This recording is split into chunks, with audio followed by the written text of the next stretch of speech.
Conversando con Luis Franco llega a ustedes por gentileza de Aerobaires, centro de mantenimiento líder en atención de aeronaves ejecutivas. Ruta 202 y Balcarce, Aeropuerto Internacional San Fernando. www.aerobaires.com.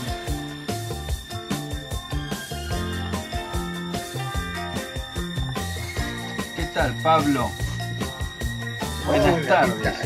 Estamos grabando a la tarde y estoy con mucho gusto conversando con Pablo Luciano Potenze, que es un escritor e investigador del transporte aéreo, yo creo que de lo mejor que hay en Argentina. Yo sé que le va a molestar, pero es la verdad, es lo que pienso.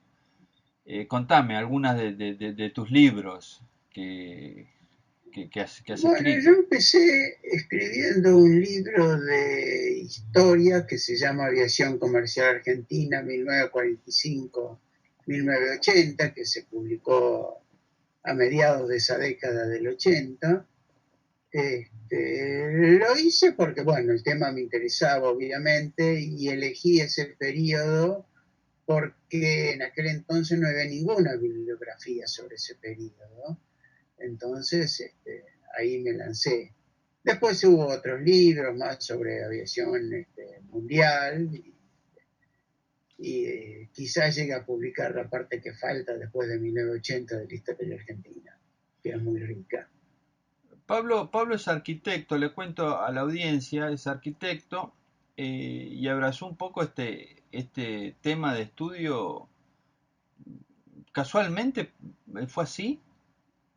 Me gustó, o sea, te lo puedo decir con una precisión absoluta. En el año 1956, un amigo me mostró que estaba haciendo aviones de madera y balsa y me interesó el tema. Hice aviones de madera balsa. En el año 1948, no, perdón, 58, cayó en mis manos un ejemplar de la Revista Nacional de Aeronáutica y desde entonces estoy leyendo temas de aeronáutica y no paré nunca hasta que publiqué ese libro y después tampoco paré, así que creo que es una cuestión de haber elegido un tema de estudio y seguir estudiando. Yo veo que sos muy meticuloso al escribir, realmente haces investigaciones profundas y también he notado en algunos de los últimos artículos, vos publicas en Aeromarket, pero también y desde antes en la Gaceta Aeronáutica, y has estado concentrado, por lo menos en estos últimos días, en las low cost, que también son un tema de preocupación. Cuando te planteaba hoy eh, mi propia preocupación sobre el transporte aéreo en la Argentina, la política de transporte aéreo en la Argentina y hacia la aviación civil toda, porque también me preocupa la aviación general. Yo te decía, ¿por qué no conversamos un poco al aire, por decirlo de alguna manera, sobre esto?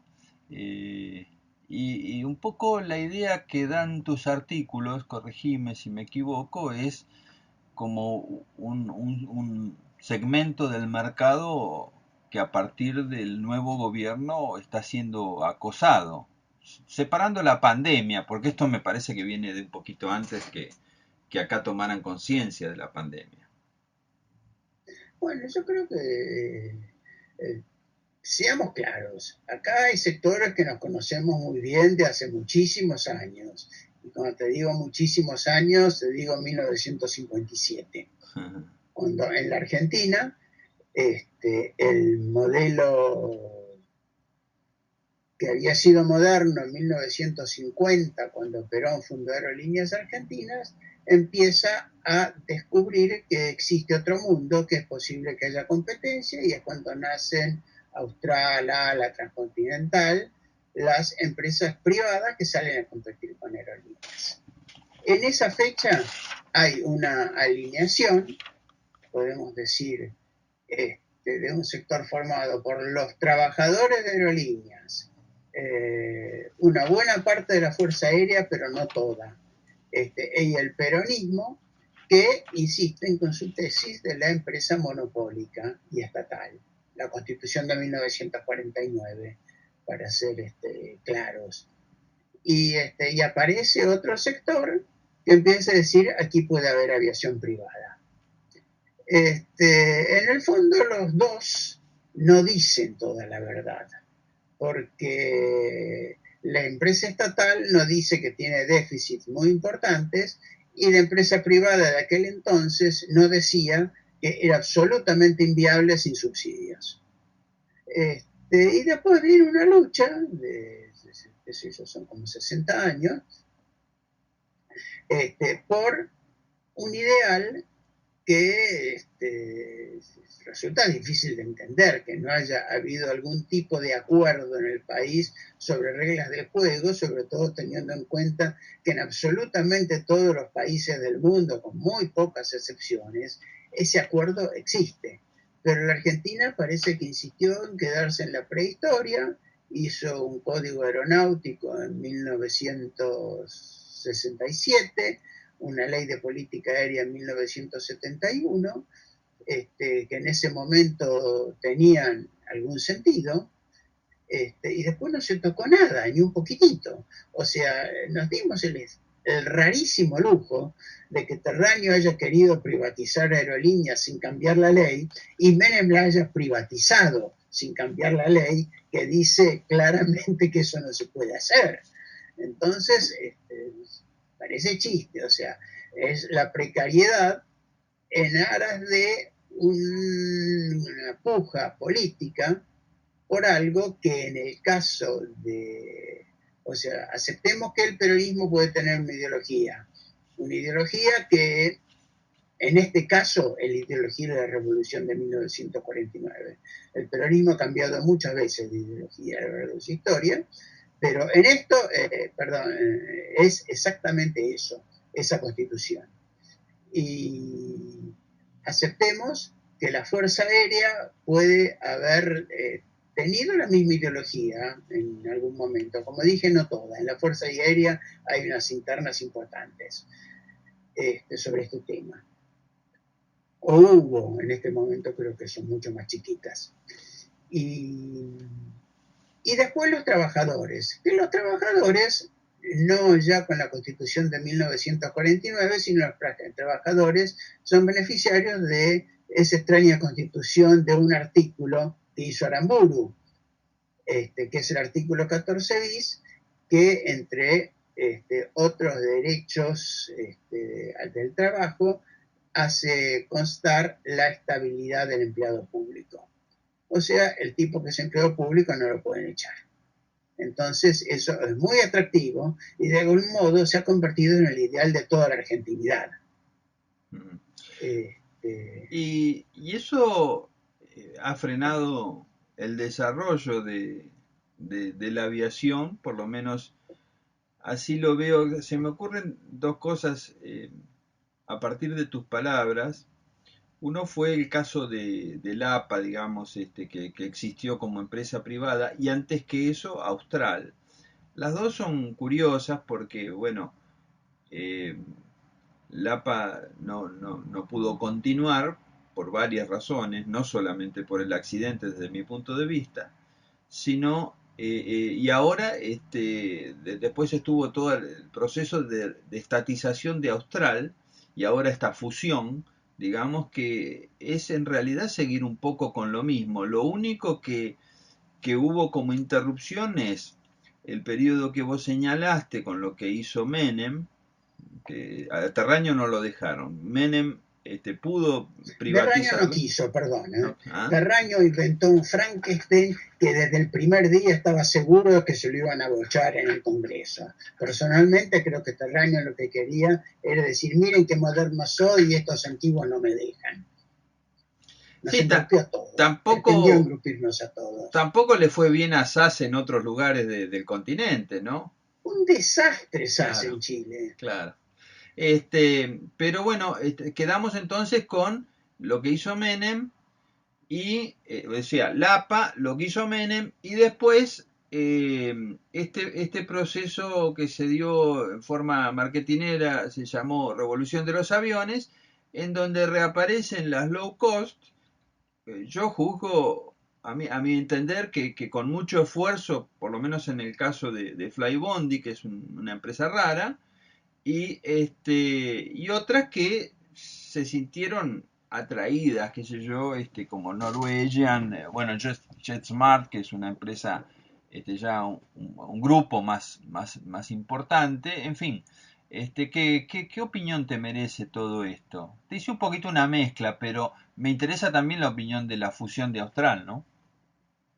Empezando por Lapa, digamos, si querés.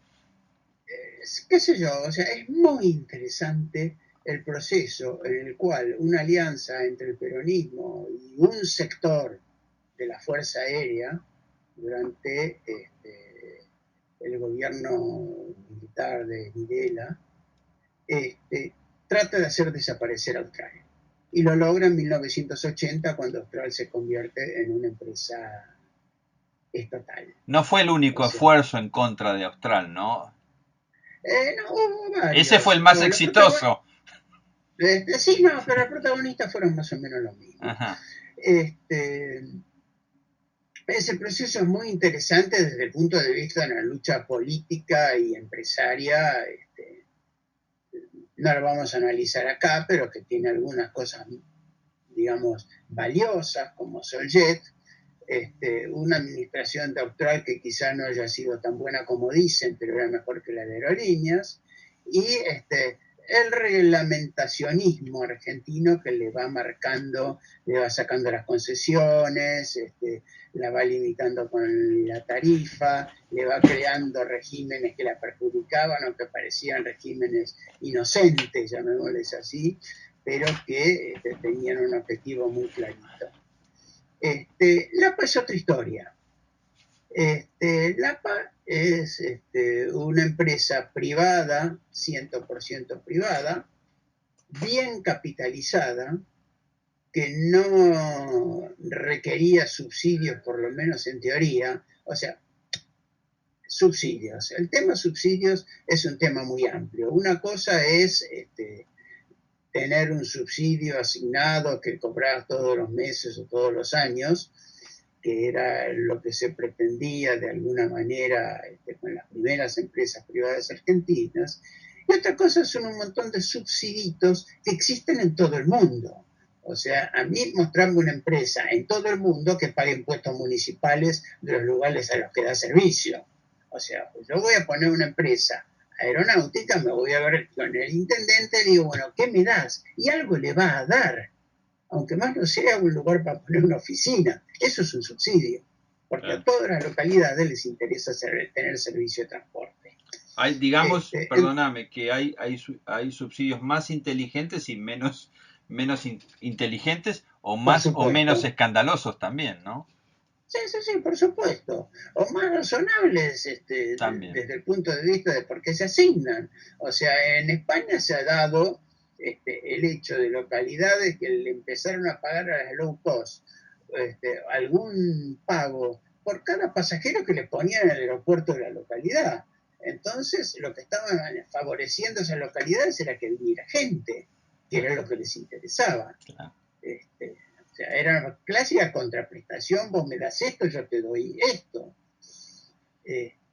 Bueno, o sea, Lapa no pretendió tener subsidios, hizo una cuenta bastante sencilla. Los pasajes en la Argentina eran caros, porque Menem, antes de privatizar aerolíneas, había aumentado en general los pasajes y Lapa dijo, acá se pueden cobrar pasajes más baratos volando con algo equivalente a lo que tiene aerolíneas en este momento. Salió y tuvo un éxito absoluto porque a la gente le encanta pagar menos por lo mismo. O sea, Lapa volaba con exactamente los mismos 737-200 que tenía Aerolíneas Argentinas. No eran exactamente los mismos, eran un poco más viejitos, pero después fueron bastante, llegaron a ser mejores. Y volaba las mismas rutas y entró a hacerle competencia, no ya al Estado, que creo que eso no hubiera sido soportado, sino a el Reino de España, que era Iberia. Claro. Por la extraña privatización que hizo Menem, Aerolíneas dejó de pertenecer al Estado argentino para pertenecer al Reino de España.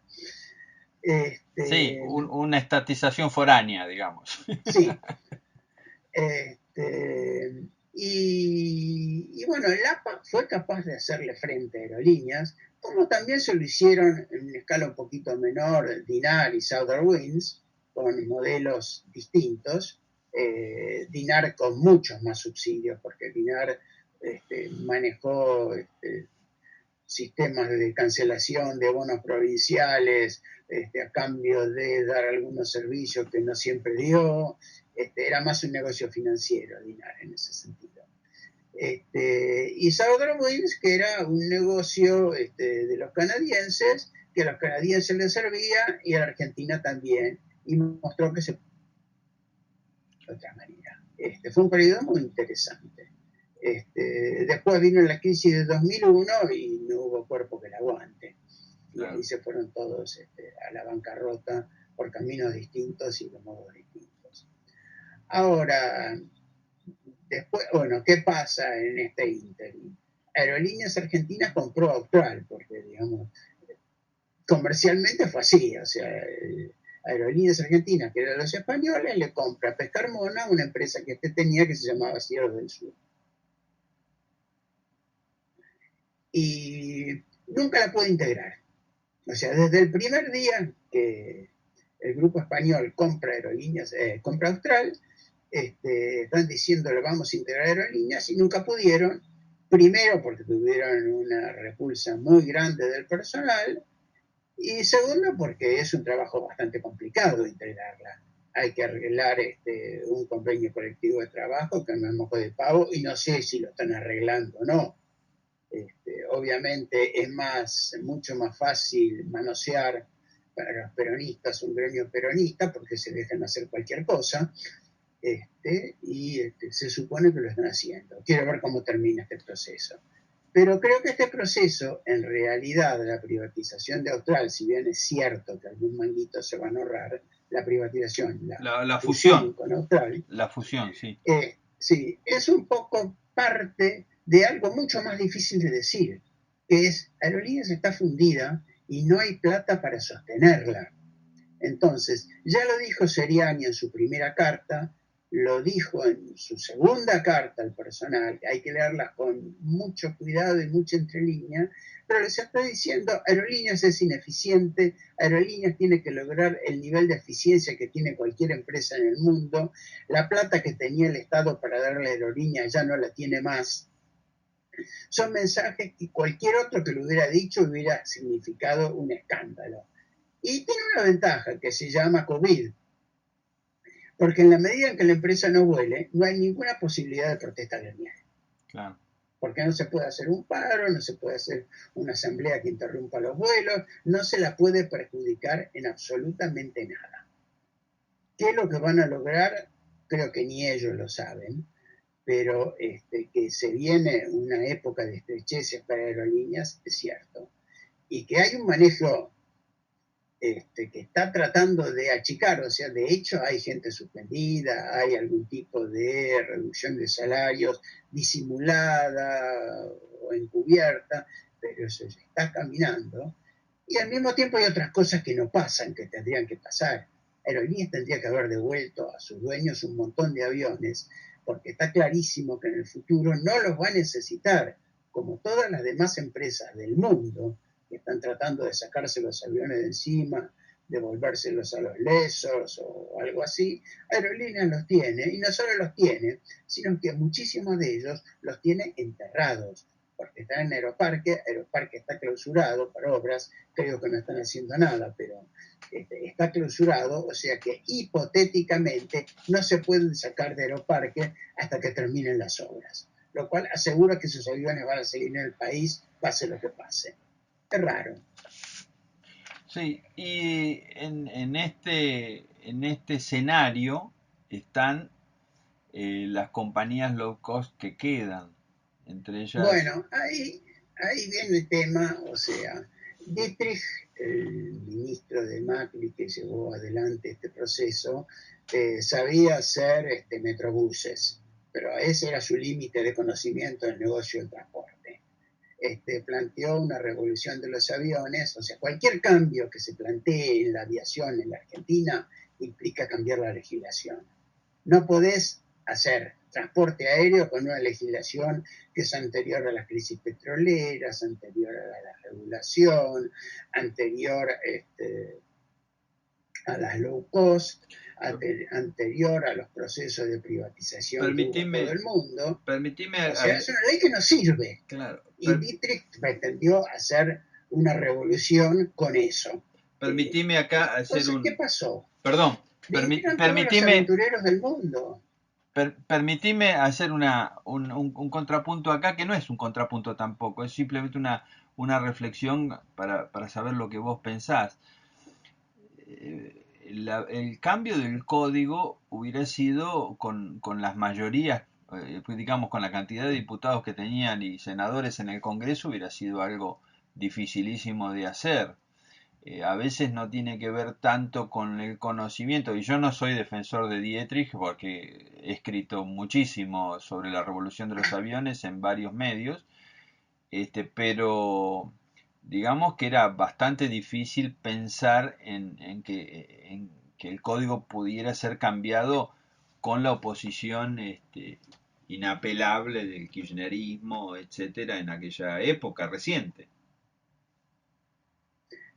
Es verdad, es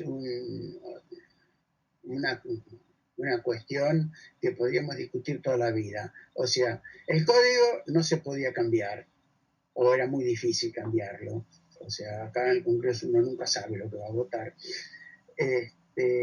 Pero con ese código no se podía. Y está a la vista que con ese código no se podía. O sea, los que vinieron, o sea, hay que tener siempre presente que todos los aventureros del mundo están en el negocio aerocomercial. No es al revés. Hay algunos que están en el negocio aerocomercial que no son aventureros.